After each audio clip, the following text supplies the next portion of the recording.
So with that brief introduction, now we move on to the first training of the Path of Tantra, which of course is ethics. And so this is the third vow. As you recall, the first vow dealt with the path of individual liberation, and in that vow we talked about doing good, or at least doing no harm. And then the second vow was the Bodhisattva vow, the path of the Bodhisattva, the path of altruistic intention, where we took the vow, which was expressed in many forms that we looked at, in terms of achieving enlightenment for the benefit of all sentient beings. So do good, or at least do no harm for the benefit of all sentient beings. We combine them together. So now we add the third vow, which the Dalai Lama has described in a simplified version as pure view. So this captures the essence of various vows. There are lots of vows in Tantra, and we'll look at some of those. And the vow of pure view, the idea which integrates all of these other vows together, is that we see all beings as Buddhas, all sounds become mantras, the speech of the Buddhas, and all thoughts that we have are the wisdom of the Buddha, and all other phenomena form a perfect Buddha field, like Dewa Chen or something like that. So everything is a Buddha field. Every sentient being, not just human beings, but animals, birds, fish, insects, and so forth, all are considered to be Buddhas as well. And in the beginning, of course, we just imagine this to be the case. But as we move along in our practice, we begin to realize that, in fact, this is actually the case. It really is a perfect Buddha field from the ultimate perspective. And so we'll move through, we'll talk about that more as we do that. So part of this is the idea of it's not just what we do on the cushion. It's not just those meditation sessions on the cushion, but it's also what we do 24 hours a day. So everything becomes a form of meditation, if you will, by looking at everything as a Buddha field, all beings as a Buddha, all sounds, the mantra, and so forth. So what I want to do now is talk a little bit about some of the specific vows associated with the Path of Tantra. And we'll take a look at three different sets of vows here in our look at ethics in the first training. The first one of the 14 root downfalls. This is a very basic set of vows that are taken also by lay practitioners, nakpas, that wear the white robe, the ordained lay practitioner, and nakmas, the pa refers to the male, the ma refers to the female. And so those are a part, and they're often included in highest yoga tantra empowerments. And even if it's not mentioned, those are embedded in there. So if you've had a highest yoga tantra empowerment already, then you may have already received these vows. And then another set that is often referenced as a part of the 14 vows are the 25 branch Samaya vows. So we'll take a short look at those as well.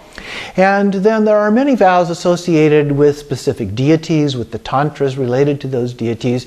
And so we're going to take a look at one example of those that is sometimes included in other tantras as well, which is associated with the Tantra of Chakrasamvara.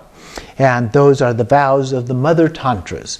Now, in the tradition, in the new schools, the Sarma schools, they take a look at they organized the tantras into three classifications. They have the father tantras, which focus on skillful means and to some extent the generation stage of the practice.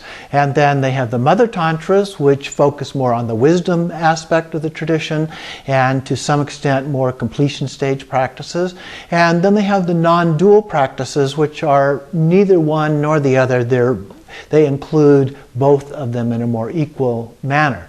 Now it's a little bit difficult to tell just by reading a particular tantra which classification that it fits into, and in fact there's some disagreement even within the tradition of which classification that they fit into, in part because the classifications were developed after the tantras were written and they weren't written to fit a particular category. So just another one of those kind of interesting aspects of the tradition. And so, in addition to those, we also continue with the other vows, such as the avoiding the 10 non-virtues and practicing the 10 virtues, and also the 18 bodhisattva downfalls. And so these are all other parts of vows that we take, and all of them become incorporated in the Path of Tantra.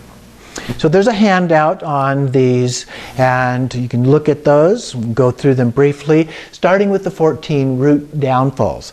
So the first one is criticizing the Vajra master. So even though we may see that they're not perfect in one manner, a relative manner, we view them as being perfect. After all, with pure view, we're viewing them as being a Buddha. And so we look at the perfection aspect of the master. The second one is transgressing teachings of the Buddha. So we follow the teachings of the Buddha. We vow to do that. The third one is out of anger being hostile toward our Vajra brothers and sisters.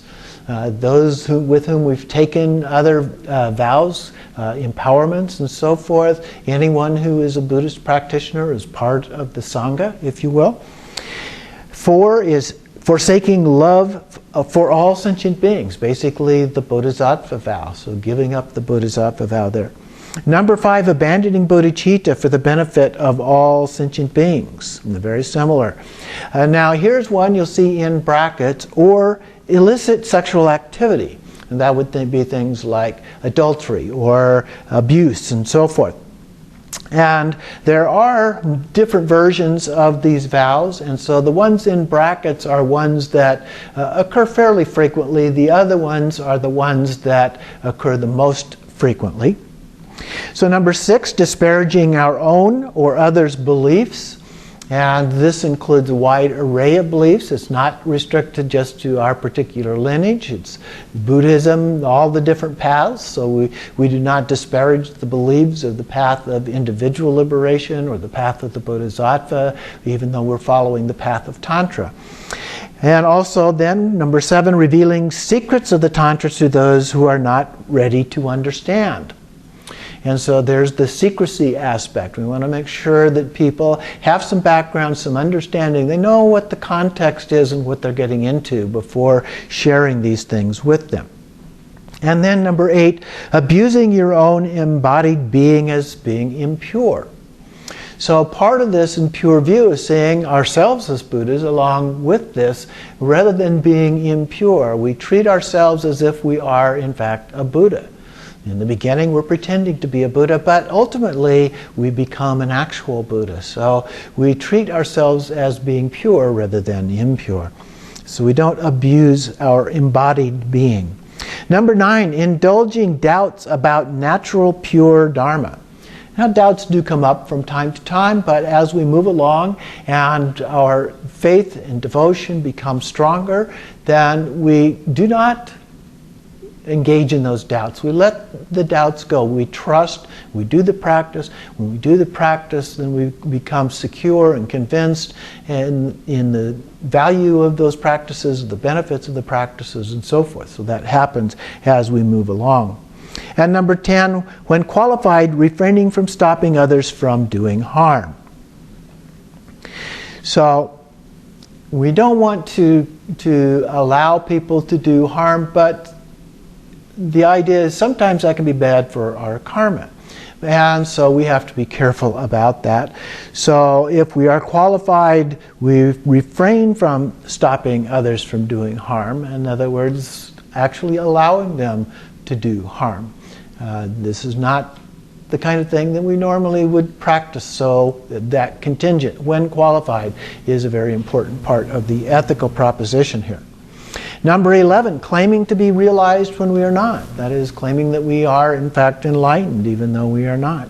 Or, as an alternative, not living or practicing the view or emptiness. So that the pure view here is also referenced. So, or not practicing nihilism or permanence approach. Number 12, deriding the practice of others. And this includes other religions. So it's not just the other paths within Tantra or the other lineages within Tantra. It also includes the looking at the other paths outside of Tantra within the Buddhist tradition overall, and other religions. So whether it's Christianity, Judaism, Hinduism, Taoism, and so forth.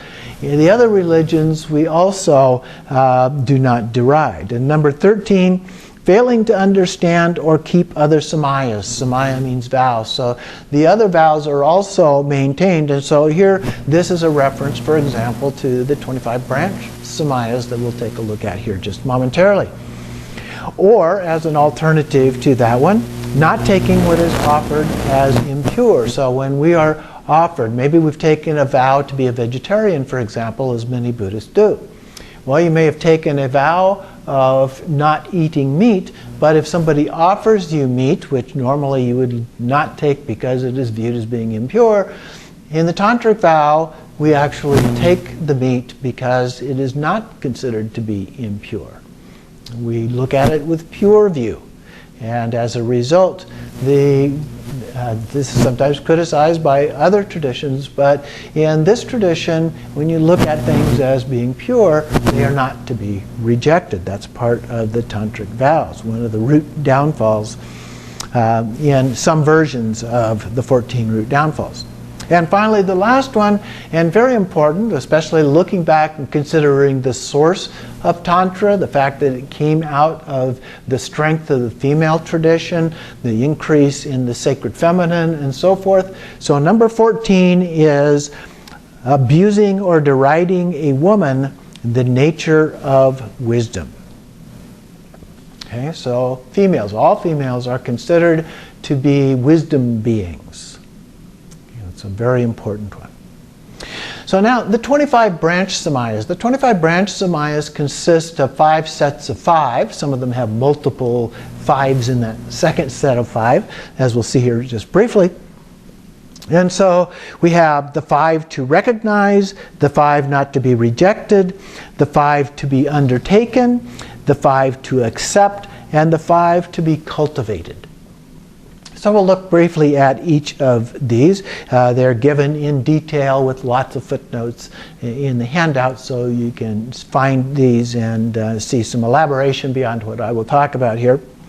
But we'll go through each of them in a little bit more detail. The first one, the 5 to recognize. The 5 to recognize are to realize that all the 5-fold conceptions, such as the 5 aggregates, the 5 elements, and so forth, are primordially a mandala of kayas and wisdoms, such as the 5 male and female Buddhas, respectively. So we have the 5 Buddha families. So as we look at the 5 Buddha families, there are also the 5 consorts, there are the 5 wisdoms, there's the 5 aggregates, there's the 5 elements. There are all these sets of 5s associated with the 5 Buddha families. And so what is being referred to here is that all of these are included as a part of that. So understanding all of these different elements that are included in the concept of the 5 Buddha families. The next one, the 5 not to be rejected, are not to abandon the 5 poisons. Now, I just mentioned that we use afflictive emotions as the path. And so the 5 poisons, of course, are afflictive emotions. So we have the poisons associated with the different realms within Buddhism. So we have anger and greed and ignorance and desire. And we also have then the jealousy and pride or arrogance. That would be the 6. When we include ignorance, the root foundation there associated with the 6 realms, but we can drop one of those out, and then that gives us the 5 that are articulated as the 5 poisons. And so those then, when we look at them with pure view, become the 5 wisdoms. And so we embrace those. And so in here it goes through the 5 wisdoms, and it explains a different understanding. This is considered to be the hidden meaning of the 5 poisons. So ignorance is the view free from partiality, and the action free from differentiating through acceptance and rejection.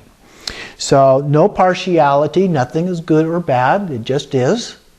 And then also in terms of our actions, we don't either accept or reject. There's no attachment or aversion in terms of our actions. In terms of desire, that is the great non-conceptual compassion. Compassion for everyone. And so the desire becomes the desire for compassion. Anger is the self-knowing wakefulness which conquers conceptual thinking. So it makes us awake, and it conquers all kinds of thoughts and concepts in our mind. Pride is the king of the view of unity which does not cave in. So that pride, the strength of that viewed as being a king of not caving in to other kinds of views. And then greed is not to allow thoughts that cling to dualistic fixation any room within the expanse of equality. So the greed is universal, it's equal, equanimity. It becomes equanimity from a pure view. And so we use the practices then to become familiar with them and not reject those. So we do not reject things as good or bad. As Shakespeare said, nothing is good or bad, but thinking makes it so. So very similar to the idea here. Number 3, the 5 to be undertaken that are to take life, take what is not given, stealing, to engage in sexual misconduct, to lie, and to utter harsh words. So these we saw as some of the things that we were to do previously in terms of vows, that we're not to lie, we're not to steal, and so forth. Now here we're saying that these are the things that are to be undertaken. So different spin on things. Well, what does this mean then? Well, according to the hidden meaning then, to take life means to interrupt the pranas, the life force, by such means as vase breathing. And so breath, when we stop breathing, the life force goes away, we die. Okay, so that's what's being referred to here. And so instead of killing the way we normally think of killing here, what we're saying is we stop the life force through a practice called vase breathing. And in that practice, as we will see later on when we get into completion stage practices, one of the early practices of the completion stage, we literally hold our breath. So we stop the life force, if you will. Okay? So that's a practice form of killing, or an interpretation of what it means to kill, the secret or hidden meaning. And to cut the life force of dualistic thinking by means of self-knowing wakefulness. So instead of thinking dualistically by being more awake, more alert to our thoughts, then we're able to cut through that.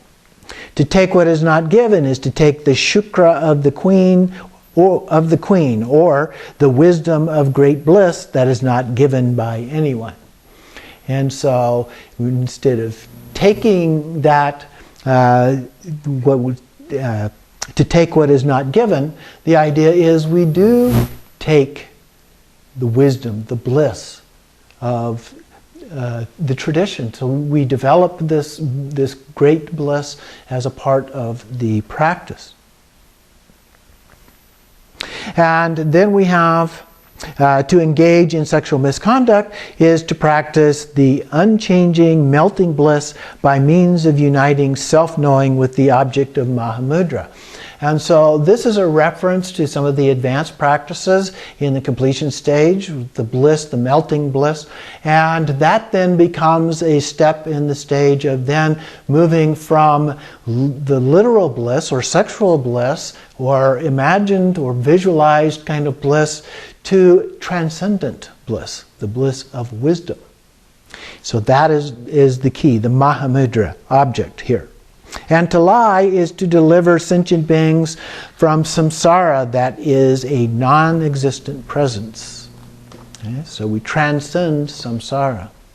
And to utter harsh words is to talk without concealment or secrecy, to realizing all sounds to be inexpressible. Okay? So we transcend speech, the speech of the Buddha, the transcendent speech, if you will. Okay?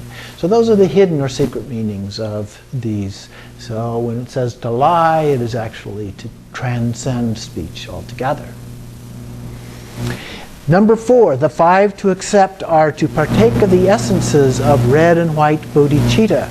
Those are blood and semen, as well as excrement, urine, and human flesh, or in some versions, marrow, the marrow of the bone, for the purpose of purifying concepts of clean and unclean. So by accepting these, we no longer consider them, normally we may consider them to be unclean, but we would accept those without accepting them to be unclean or clean. We transcend either of those. The hidden meaning here is to enjoy the essences of the 5 aggregates by binding them to be undefiling. Now previously we talked about the 5 aggregates in terms of one of the meditations that we did, that they were empty of intrinsic nature. Okay? So here we're saying that they are not defiled in any way, so they are empty of intrinsic nature as well.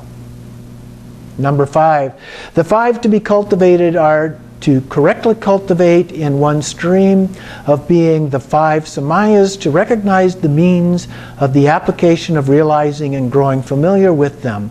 The 5 Buddha families, again, is what is being referenced here. Now this one in the commentaries that I have seen is not detailed very much, but it is basically a reference to those 5 Buddha families again. So we pay attention to those and the different 5s, such as we described in the first of these 5 sets. And so we learn and become familiar with all of those, because those then reference the various samayas or vows of meditation. So those are the 25 branch samayas, and a couple of variations on those. So as we go through, we'll become more familiar with the ideas that are being described here.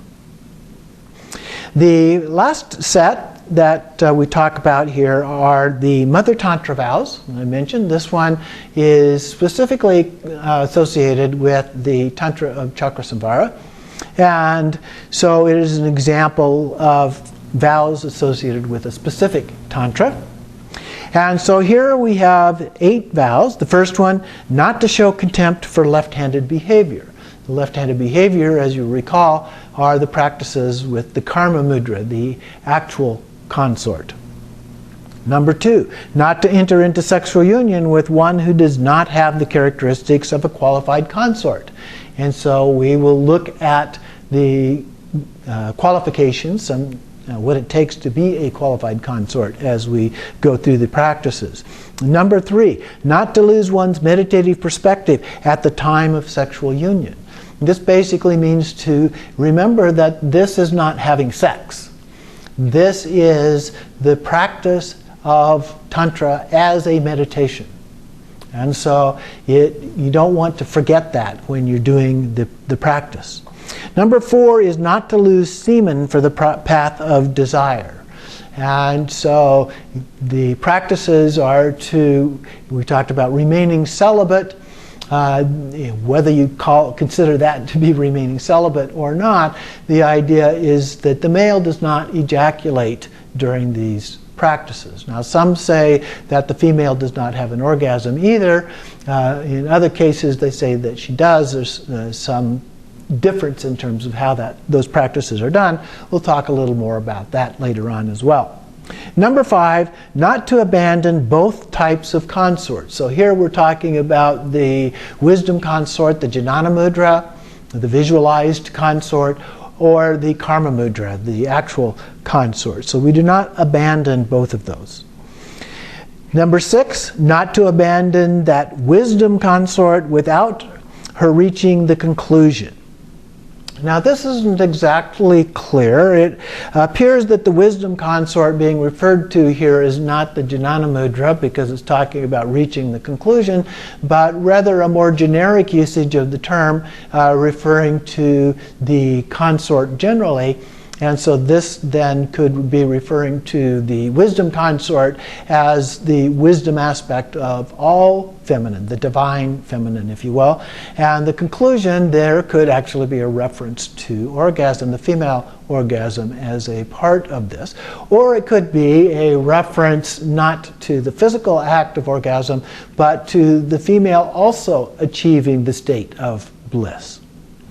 And number 7, not to emit bodhicitta, which can be also a reference to semen, except in unusual circumstances like abhisheka, or empowerment. And there are some empowerments in the tradition which do involve ejaculation, so that is what is being referenced here. So that is permitted.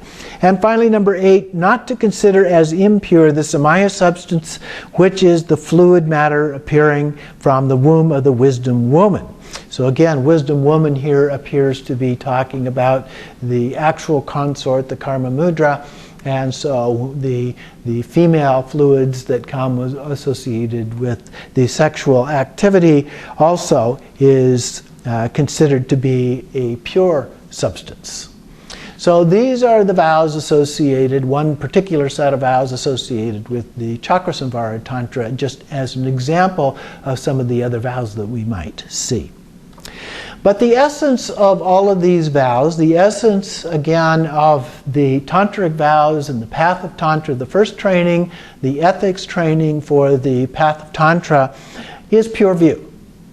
So all of these can be embodied, encompassed in this concept of pure view. Some say that the tantric vows are the most difficult of all of the vows to maintain, simply because they include this idea of pure view, and it's easy to forget pure view. And so we have to practice it over and over, remind ourselves as many times as we can during the day in order to begin habituating this view of the way things are. So transcending the concepts throughout the day and night. So that concludes our overview of the ethics, the first training of the Path of Tantra.